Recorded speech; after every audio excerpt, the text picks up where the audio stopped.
ॐ सहनाववतु सहनौ भुनक्तु सह वीर्यं करवावहै तेजस्विनावधीतमस्तु मा विद्विषावहै। ॐ शान्ति शान्ति शान्तिः। पाठीमागच्या क्लासमध्ये आपण एक श्लोक पाहिला होता. अतिशय महत्त्वाचा श्लोक आहे. सच्चिदानंदरूपाय विश्वोत्पत्त्यादिहेतवे तापत्रयविनाशाय श्रीकृष्णाय वयं नुमः.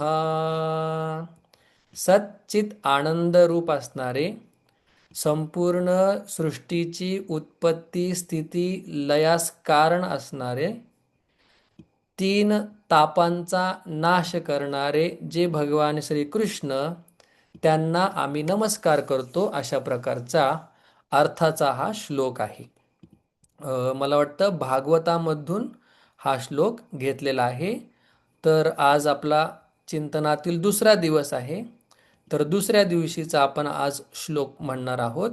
मी फक्त म्हणतो, सगळ्यांना माहीत असणारे प्रेमानंद महाराज, सगळ्यांना माहिती आहेत, ज्यांनी सगळ्यांच्या हृदयांना स्पर्श केलेला आहे, त्यांच्या मुखातून असं ऐकलं होतं एकदा की हा जर एक श्लोक आपण मनापासून रोज नित्य भगवान कृष्णाचं स्मरण करत जर म्हटला, तर आपल्या जीवनामध्ये काही संकटच राहणार नाही.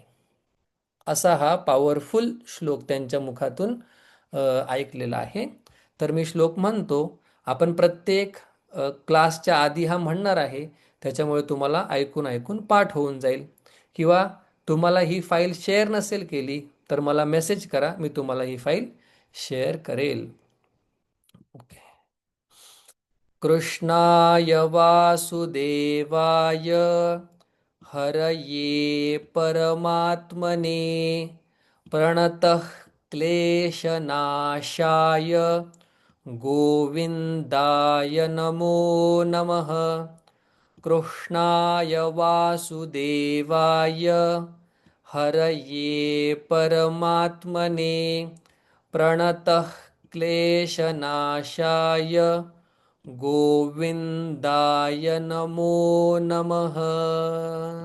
विस्ताराने अर्थ पाहू शकतो, पण आपल्याला थोडक्यात अर्थ बघायचा आहे, कारण की आपल्याला गीतेकडे वळायचं आहे. कृष्णाय, आता बघा, नमः संस्कृतचा नियम एक लक्षात घ्या. ज्या ज्या ठिकाणी नमः शब्द येतो, थोडं थोडं व्याकरण सुद्धा आता आपल्याला समजून घ्यायचं. जिथे जिथे नमः शब्द येईल त्या त्या ठिकाणी चतुर्थी विभक्ती होत असते. आता तुम्हाला चतुर्थी म्हणजे काहीच माहीत नाही, पण तुम्ही एवढं लक्षात ठेवू शकता, जिथे जिथे नमः शब्द येतो चतुर्थी विभक्ती होत असते. आपण जर कधी सत्यनारायणच्या पूजेला बसलो तर बघा, ते म्हणत असतात केशवाय स्वाहा, माधवाय स्वाहा, गोविंदाय नमः. स्वाहा, नमः यासारखे शब्द आल्यानंतर चतुर्थी विभक्ती होत असते. मग ही कृष्णाय, वासुदेवाय, क्लेशनाशाय, ह्या सगळ्या हरये, परमात्मने, गोविंदाय सगळ्या चतुर्थी विभक्ती आहेत. नमः शब्दाचा अर्थ होतो नमस्कार. आम्ही पुन्हा पुन्हा नमस्कार करतो. कोणाला नमस्कार करतो? कृष्णाय. कृष्ण शब्दाचे अनेक अर्थ होतात. मला माहीत असलेले दोन अर्थ सांगतो. कृष्ण, कर्षती इति कृष्ण, जो आपल्याला त्याच्याकडे ओढतो. भगवंत आपल्याला त्याच्याकडे आकर्षित करतो, त्याला कृष्ण म्हणतात. जो आकर्षित करतो स्वतःकडे, तो कोण आहे? भगवान कृष्ण आहे. आता आपण फक्त गीतेचा अभ्यास, गीतेचा 12व्या अध्यायाचा अभ्यास होणार आहे, एवढं ऐकलं आणि आपण काय झालो? भगवंताकडे आकर्षित झालो. मग हा स्वतःकडे ओढून घेणारा भक्तांना, त्याला काय म्हणतात? भगवान कृष्ण. कर्षती इति कृष्ण, जो आकर्षण खेचून घेतो त्याला भगवान कृष्ण असं म्हणतात. कृष्ण शब्दाचा दुसरा अर्थ असा होतो की कर्षती म्हणजे शेती करणं, मशागत करणं, त्याला म्हणतात कृष्ण. कर्षती. अ, बघा, आपलं जे शरीर आहे त्याला 13व्या अध्यायामध्ये याला क्षेत्र म्हटलेलं आहे, म्हणजे शेतजमीन म्हटलेलं आहे. जसं शेतजमीनमध्ये चांगलं पीक आणि तण सोबतच येतं, म्हणजे एक कामाचं एक बिनकामाचं, एक चांगलं एक त्रास देणारं, अशा दोन गोष्टी जशा सोबत येतात, तसं या शरीरामध्ये सुद्धा काय पाप आणि पुण्य काय होत असतं, ते वाढत असतं. मग त्या पाप आणि पुण्याची मशागत करणारा, म्हणजे पुण्याला वाढवणारा, पापाला कमी करणारा कोण असेल तर भगवान कृष्ण आहे. आता भरपूर मोठे, आपल्याला काय जास्त खोलात जायचं नाही. वासुदेव, वसुदेवाचा पुत्र म्हणून वासुदेव. हरये, हरी शब्द जो आपल्या दुःखांचं हरण करतो, म्हणजे देवाचं नाव घेतोय आणि दुःखही होतंय, असं आपल्याला पाहायला भेटत नाही. देवाला जाणलेलं आहे त्यांनी आणि देवाचं नामही घेतो आणि तो दुःखी आहे, असं दोन्ही एका ठिकाणी पाहायला भेटत नाही. देवाचं नाम प्रकाश आणि दुःख अंधार. मग हे प्रकाश आणि अंधार एका ठिकाणी येतील का? नाही येणार. तसं हरी म्हणजे जो आपल्या दुःखांचं हरण करून टाकतो, दुःख घालवून टाकतो, त्याला म्हणतात हरी. नंतर परमात्मने, परम म्हणजे श्रेष्ठ आणि आत्मा. मग आता आपला कनिष्ठ देवाचा श्रेष्ठ असा आहे का? नाही. आपला जो आत्मा आहे, जीवात्मा आहे, हा अजून हा अजून अ, मायेच्या ताब्यात आहे. आणि भगवंताचा जो आत्मा आहे तो श्रेष्ठ का? आत्म्यात फरक नाहीये बरं का. आता जास्त खोलात आपण नाही जाऊ शकत. तर भगवंत मायेला अधीन ठेवतो, माया त्याच्या ताब्यात आहे आणि आपण मायेच्या ताब्यात आहेत, म्हणून आपला आत्मा आत्मा, भगवंत परमात्मा, त्या परमात्म्याला नमस्कार. प्रणतः म्हणजे नमस्कार करताच. क्लेशनाशाय, पाच प्रकारचे क्लेश शास्त्रामध्ये सांगितलेत. त्या क्लेशांचाही नाश करणारा जो आहे त्याला नमस्कार, ते भगवान कृष्ण आहेत.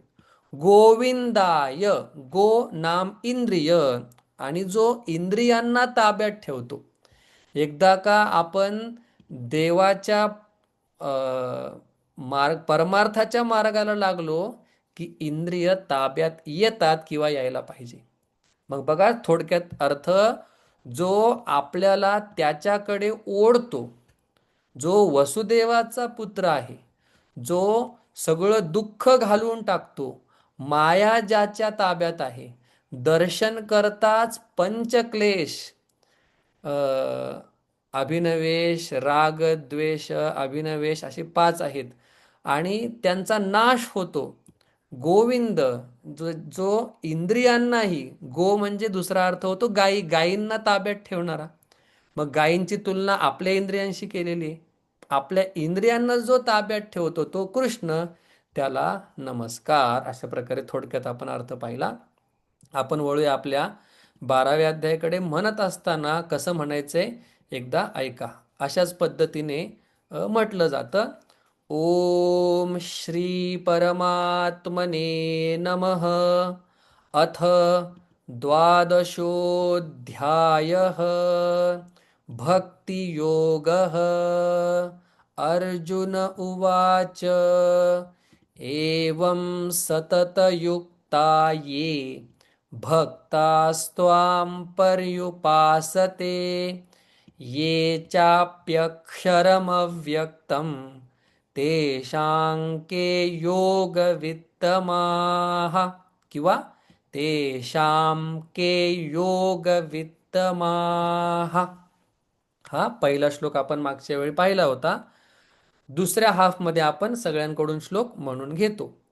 मग आता भक्तियोगाच्या अर्थामध्ये आपण अजून एक अर्थ मिळवूया, ऍड करूया. भक्तियोग, भक्ती शब्दाचा अर्थ आपण भज असा पाहिला होता, सेवा करणे किंवा प्रार्थना करणे.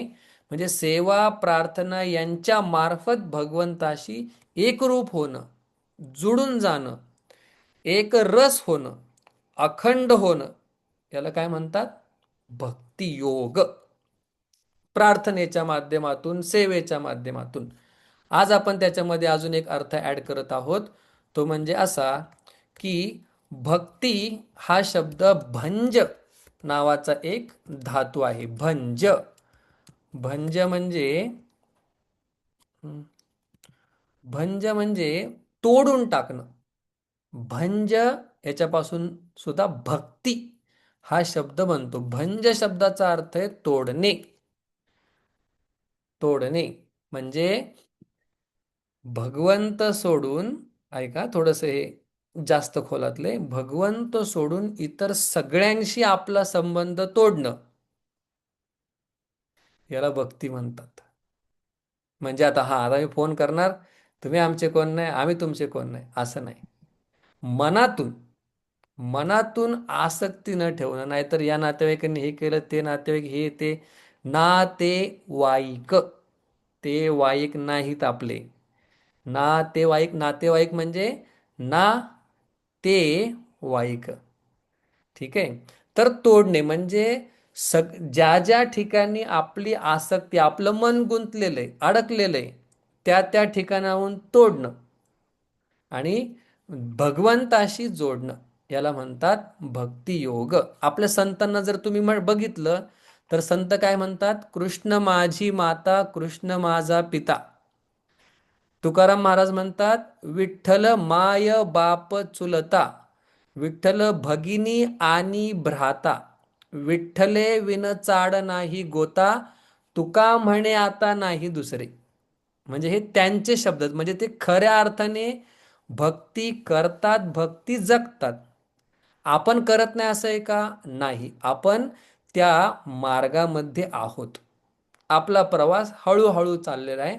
त्यांनी वेगामध्ये केला. मग भंज भक्ती, जसं भज भक्ती तसं भंज भक्ती, म्हणजे भंज म्हणजे तोडणे. म्हणजे आसक्ती जी वेगवेगळ्या ठिकाणी अडकलेली ती तोडणं म्हणजे काय? भक्ती. आणि तोडून काय करायचं? भगवंताशी जोडणं म्हणजे योग. अशा प्रकारे भक्ती योग शब्दाचा आपण अजून एक अर्थ पाहिला. आपण 12वा अध्याय का निवडला ह्याच्यावरती थोडंसं स्पष्टीकरण देतो. जसे 4 युग आहेत, ऐका, महत्वाचे हे. जसे 4 युग आहेत, कृत, द्वापार, त्रेता आणि कली. मग चारही युगांमध्ये एक एक साधन सांगितलेलं आहे. म्हणजे जर तुम्हाला झटपट मोक्ष पाहिजे असेल तर चारही युगांमध्ये एक एक साधन सांगितलेलं आहे, मुख्य. ठीक आहे. मग कुठल्या तरी एका युगामध्ये ध्यान सांगितलंय, तुम्ही ध्यान करा. जसं कृतयुगामध्ये ध्यान करा, त्रेतायुगामध्ये यज्ञ करा, द्वापार युगामध्ये पूजा करा आणि कलियुगामध्ये भगवंताचं नाव घ्या. तुम्हाला हे कोणीही सांगेल. ह्याचा श्लोक सुद्धा तुम्हाला मिळून जाईल गुगलवरती. कृतयुगामध्ये ध्यान करायचे, त्रेतायुगामध्ये यज्ञ करायचा आहे, द्वापार युगामध्ये पूजा किंवा सेवा करायची, कलियुगामध्ये जप करायचा आहे. मग याचा अर्थ असा आहे का की कलियुगामध्ये यज्ञ करायचा नाही, कलियुगामध्ये पूजा करायची नाही, कलियुगामध्ये फक्त जपच करायचा, दुसरं काहीच करायचं नाही, असा अर्थ नाही. असा हा अर्थ सगळ्यांनी घेतलेला आहे. तुम्ही आता इथे ऐकताय म्हणून तुम्हाला थोडंसं स्पष्टीकरण देतो. कलियुगामध्ये फक्त नामच घ्यायचं असं नाही. कलियुगामध्ये नामयुक्त ध्यान करा, कलियुगामध्ये नामयुक्त जप करा, कलियुगामध्ये नामयुक्त पूजा करा. थोडंसं अजून स्पष्ट करतो. कलियुगामध्ये पूजा करा नामासाठी, नाम घेता यावं. कलियुगामध्ये अ, यज्ञ करा भगवंताचं नाम घेता यावं म्हणून. कलियुगामध्ये ध्यान करा नाम घेता यावं म्हणून. ही आमच्या गुरुजींनी सांगितलेली संगती आहे. नाहीतर त्रेतायुगामध्ये सुद्धा भगवंताचं नाव घेत होते, त्रेतायुगामध्ये सुद्धा यज्ञ करत होते. म्हणजे कलियुगात नामच घेतलं पाहिजे असा आग्रह चुकीचा आहे. भरपूर लोक तुम्हाला म्हणतील बघा, हरिपाठाचं प्रमाण देतील की कशाला गीता वगैरे अभ्यास करताय, रामकृष्ण हरी रामकृष्ण हरी म्हणा. आता गीता आपण जो अभ्यास करतो ह्याला ज्ञानयज्ञ म्हटलेलं आहे. आणि चौथ्या अध्यायामध्ये सत 27 27 का 24 यज्ञ सांगितलेले, नाही 12 यज्ञ सांगितलेले आहेत. त्या 12 यज्ञापैकी सगळ्यात श्रेष्ठ ज्ञानयज्ञ आहे. द्रव्ययज्ञात तपोयज्ञात योगयज्ञात तथा परे स्वाध्याय ज्ञानयज्ञाश्च, त्याच्यामध्ये सगळ्यात श्रेष्ठ जर कुठला असेल तर तो ज्ञानयज्ञ जो आत्ता आपण विचार करतोय. मग कोण म्हणेल हे सगळं नका करू, मस्त एक माळ घ्यायची, दिवसाला 3 माळा करायच्या. 3 करा, इस्कॉनवाले 7 सांगतात, 12 सांगतात. जप साधन आहे, पण याचा अर्थ बाकीच्या गोष्टी करायच्या नाहीत असं नाही. कृतयुगामध्ये सुद्धा जप केला लोकांनी, कृतयुगामध्ये सुद्धा ध्यान केलं, पण फरक काय? ऐका, कलियुगामध्ये हे सगळे साधन नामासाठी, कृतयुगामध्ये सगळी साधनं ध्यानासाठी, त्रेतायुगामध्ये सगळी साधनं यज्ञासाठी. म्हणजे ती एकमेकांना मदत करतात, त्याच्यामुळं सगळंच केलं पाहिजे. हे केलं पाहिजे ते नाही असं नाही, सगळंच करायचंय. पण नाम घेता यावं म्हणून सेवा पूजा, नामाकडे लक्ष जावं म्हणून यज्ञ, नामाकडे मन केंद्रित व्हावं म्हणून ध्यान. हा विषय क्लिअर झालाय. तर भक्ती म्हटलं की नाम लोकांच्या डोळ्यापुढे येतं, म्हणून आपण नामाची सुद्धा नामाच्या अंगाने सुद्धा चिंतन करता यावं किंवा भक्तीचं स्वरूप काय हे समजावं म्हणून आपण 12वा अध्याय निवडलेला आहे. आता एका मिनिटात सांगतो जेवढं आता आपण 15 मिनिटं बोललो. 12वा अध्याय का निवडला? कारण की कलियुगामध्ये भक्तीनेच मोक्ष होतो. भक्ती हे मुख्य साधन आहेत, बाकी 3 त्याला मदत करणार आहेत. बाकी 3 करायचे नाही असं नाही, बाकी 3 त्याला मदत करणार आहेत. मुख्य साधन नाम आहे, मुख्य साधन भक्ती आहे. मग ती भक्ती कळावी म्हणून 12वा अध्याय घेतला.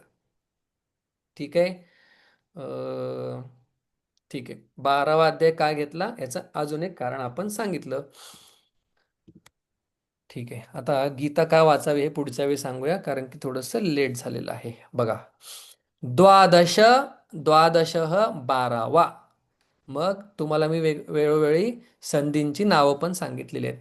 सांप्रदायपूर्वक म्हणजे प्युअर नॉलेज एकाकडून दुसऱ्याकडे कसं दिलं जातं, तर कुठलाही श्लोक असेल तो श्लोक आधी म्हणून घेतला जातो, मग त्या श्लोकाचा विग्रह करतात. हे मागच्या वेळी सांगितलंय, पण पुन्हा एकदा चांगलं लक्षात राहावं म्हणून सांगतो.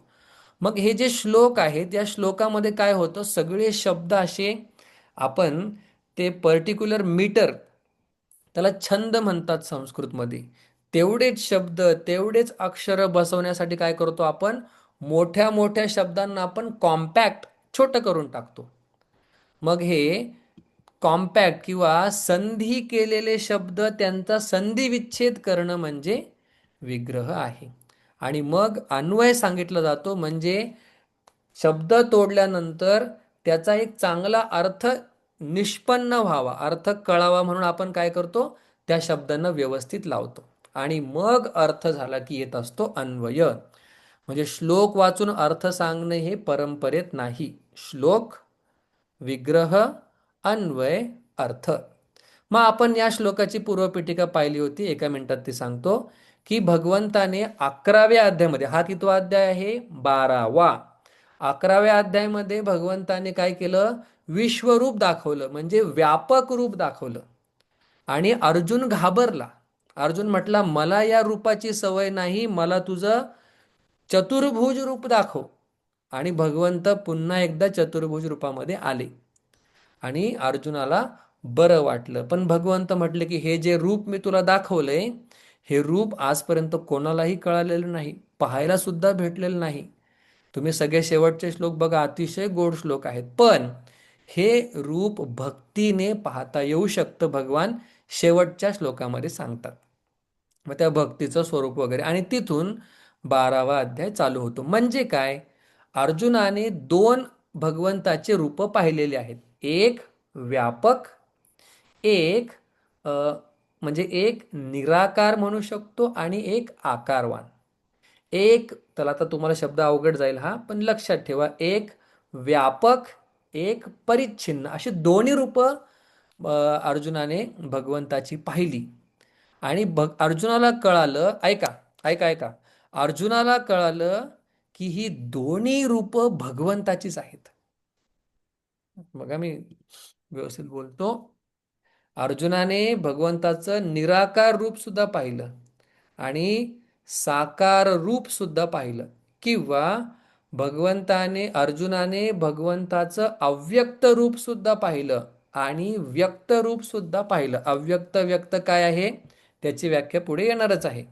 पण अर्जुनाला कळालं की भगवानच निराकार आहे आणि तोच माझ्या पुढे उभा आहे, हे कळालं. आणि भगवान शेवटी म्हणाले की भक्तीने तो तुम्हाला प्राप्त करता येऊ शकतं.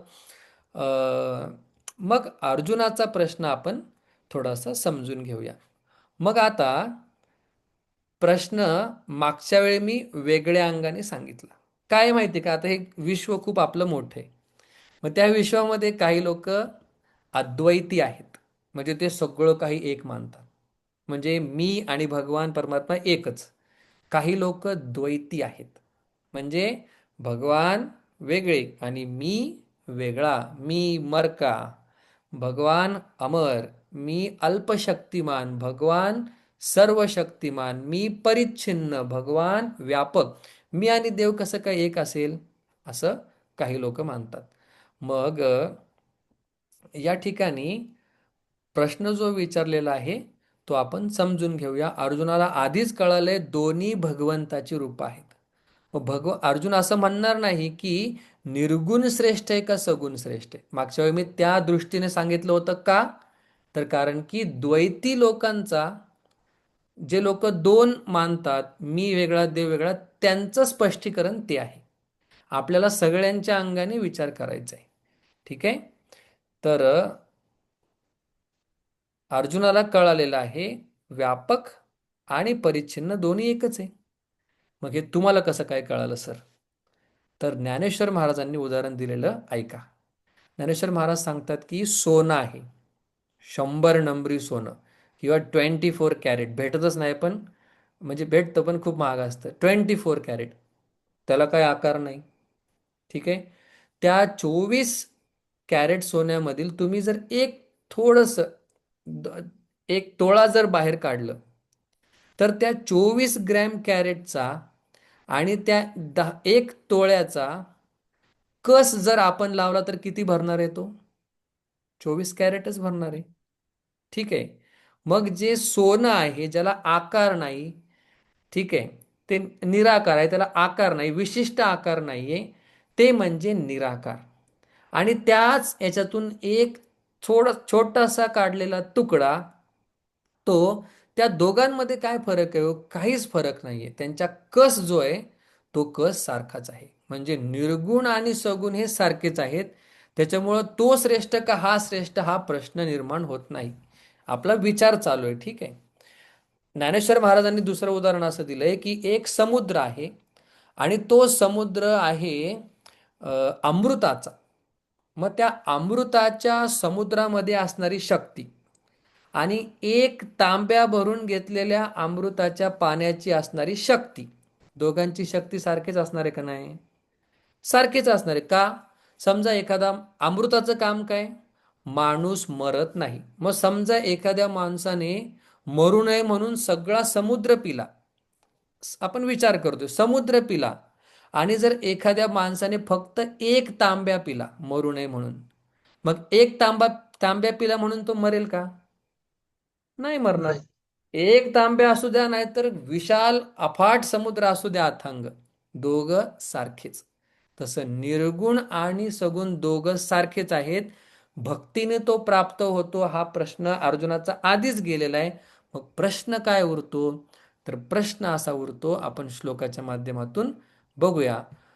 अजून एक गोष्ट लक्षात घ्या की या प्रश्नाविषयी भरपूर लोकांनी भरपूर चिंतन केलेले. कोण म्हणतं निर्गुण श्रेष्ठ आहे का सगुण श्रेष्ठ आहे, हे असा अर्जुनाचा प्रश्न आहे. कोण म्हणतं भक्ती श्रेष्ठ आहे का ज्ञान श्रेष्ठ आहे, असा अर्जुनाचा प्रश्न आहे. असे भरपूर जणांचे भरपूर याच्यावरती पर्स्पेक्टिव्ह व्ह्यूज आहेत. पण आपण विचार करताना आमच्या गुरुजींनी असं सांगितलंय, आपल्याला उत्तरावरून कळतं की प्रश्न काय असणार आहे. बघा तुम्हाला दुसऱ्या अंगाने सांगतोय आता. एक पहिल्या अंगाने काय सांगितलं, अर्जुनाला आधीच कळलंय सगुण आणि निर्गुण एकाच रूप आहे. मग तो परत प्रश्न विचारणार नाही, सगुण श्रेष्ठ का निर्गुण श्रेष्ठ, एक. सगळे इंटेलेक्च्युअल आहे. हा, दुसरं गोष्ट, भगवंतानी जे दिलेलं उत्तर आहे त्याच्यावरून कळतं प्रश्न काय. उत्तर तर आपण पाहणारच आहोत. ठीक आहे. तर आता आपण प्रश्नाकडे जाऊया, म्हणजे प्रश्न चांगला समजून घेऊया. बघा, विग्रह एकदा वाचतो, थोडं घाईत होणार आहे पण ठीक आहे. एवं सतत युक्ताः ये भक्ताः त्वां पर्युपासते ये च अपि अक्षरम अव्यक्तम तेषां तेषां के योगवित्तमाः. हे आपण काय केले, शब्द फोडले. आपण जर वरती बघितलं तर युक्ता हा इथं मूळ श्लोकात तर विसर्ग नाहीये. या ठिकाणी विसर्ग कुठून आला, तर ह्या सगळ्या संस्कृत मधल्या संधी आहेत. त्याला विसर्ग लोप दोन असं म्हणतात. माझ्या इतर व्हिडिओमध्ये तुम्हाला संधी पाहायला भेटतील.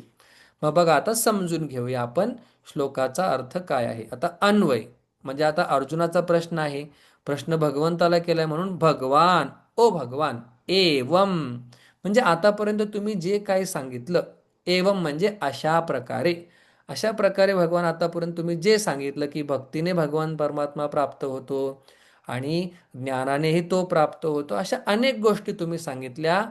तर अशा प्रकारे सतत युक्ता, हा सतत युक्त म्हणजे मन आणि बुद्धी आणि इंद्रिया सगळ्यांना ताब्यात घेऊन युक्त. युक्त शब्दाची व्याख्या 6व्या अध्यायामध्ये भगवंतानी केलेली आहे.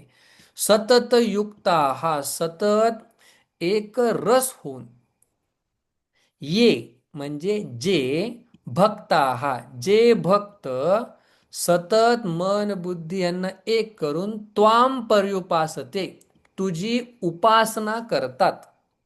म्हणजे आता हे सगुण भक्तीविषयी, सगुण भक्ताविषयी सांगतात की भगवान परमात्मा तुझी जे उपासना करतात नेहमी, आणि ये च म्हणजे आणि, ये जे भक्त, अव्यक्तम म्हणजे जे इंद्रियांना दिसत नाही ते, व्यक्तम जे आपल्या डोळ्याला दिसतं, आपल्याला जाणवतं ते, अव्यक्तम जे आपल्याला इंद्रियांनी दिसत नाही ते, अक्षरम जे ज्याचा कधीही नाश होत नाही ते, पर्युपासते म्हणजे एक सगुण भक्ती करणारे भक्त आणि दुसरे निर्गुण भक्ती करणारे भक्त, तेषाम त्यांच्यामध्ये, के योगवित्तमाहा, योग, योग शब्दाचे अनेक अर्थ आहेत. या ठिकाणी योग शब्दाचा अर्थ कोणता भक्ती मार्ग, कोणतं भक्ती साधन. ऐका, या ठिकाणी योग या शब्दाचा अर्थ भक्ती मार्ग, भक्ती साधन. मग व्यक्त असणाऱ्या परमात्म्याची, देवाची भक्ती करणारे ते एक साधन, आणि अव्यक्त अक्षर त्या परमात्माची भक्ती करणे ते एक साधन.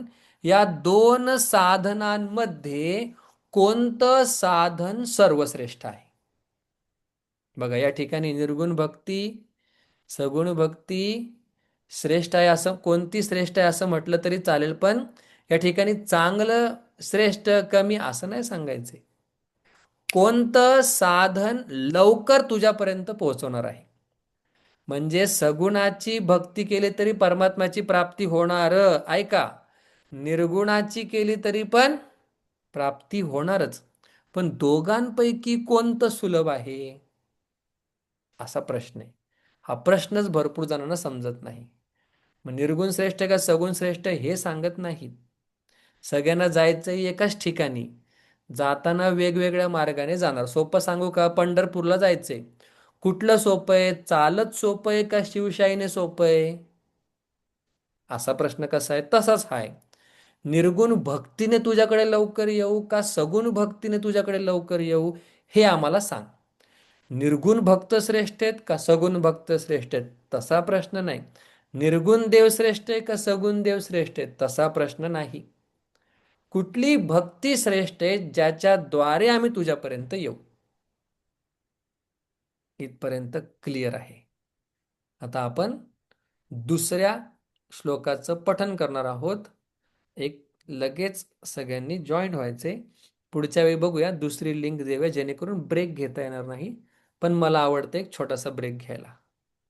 ठीक आहे, तुम्हाला आता या श्लोकाचा अर्थ कळलेला आहे. पुढच्या हाफमध्ये मी तुम्हाला विचारतो तुम्हाला काय कळाले. काहीच नाही कळलं तरी पण चिंता नाही, असं होणार नाही, पण तरी लगेच जॉईन करायचे. दुसऱ्या श्लोकाचं पठन करूया.